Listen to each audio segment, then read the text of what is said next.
आणि हे माली आलेले आहेत. काय नाही करत बस. तर त्यांना जसं पाहिलं तसा योगित एवढा रडायला लागला. त्याला पाहिल्याबरोबरच समजलं की आपले केस कापायला आलेले आहे.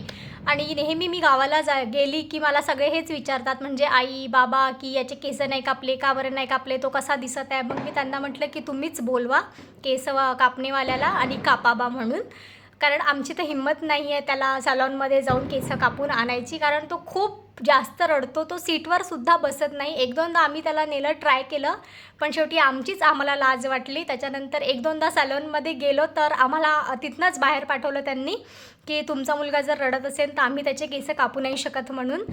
तर मग मी म्हटलं त्यांना तुम्हीच बोलवा. तर त्यांनीच बोलवलं. तेव्हा पण तो इतका रडत होता, कंटिन्यू रडत होता. माझी बहीण त्याला घेऊन बसली होती पूर्ण वेळ मांडीत, आणि सगळे जे आहे त्याच्या सेवेत लागलेले होते. त्याचे पप्पा कंटिन्यू कोकोमेलन दाखवत होते, माझे बाबा त्याला जेम्स चारत होते, माझी बहिणी त्याला एंटरटेन करत होत्या. तो कोक म्हणत होता, त्याला कोक पण आणून दिलं.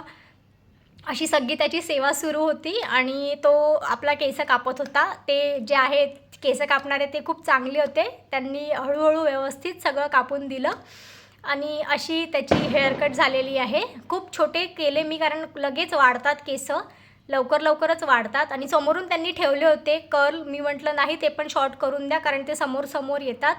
तर त्यांनी सगळे केस जे आहे ते माझ्याप्रमाणे पूर्ण छान बारीक बारीक करून दिले. आणि त्याचा चेहरा पहा कसा दिसत आहे, जसे याला खूप मारून आम्ही बसवलेला आहे. आणि त्याला कापड टाक म्हटलं तरी कापडसुद्धा अंगावर टाकू दिलं नाही. शेवटी त्याच्या अंगपाय जे आहे ते खूप खाजवत होते, तर तो आणखी त्रास देत होता. पण ठीक आहे, म्हणजे हे केस कापायला आम्हाला कमीत कमी 1 ते 1.5 तास लागलेला आहे त्याचा.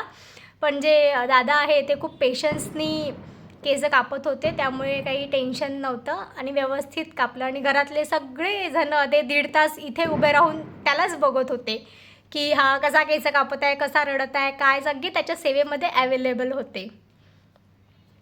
मग त्यांनी असे छान केस कापून दिले युगीतचे, आणि पूर्ण खालून पण छान ट्रिम वगैरे करून दिले. ह्यावेळेस आम्ही डायरेक्ट त्याला म्हटलं की तुम्ही ट्रिमरनीच करून द्या. याच्या आधी एकदा आम्ही त्याचे वस्त्राने केले होते, मग ह्यावेळेस ट्रिमरनीच केले. सो अशी त्याची हेअरकट झाली, छान मस्त.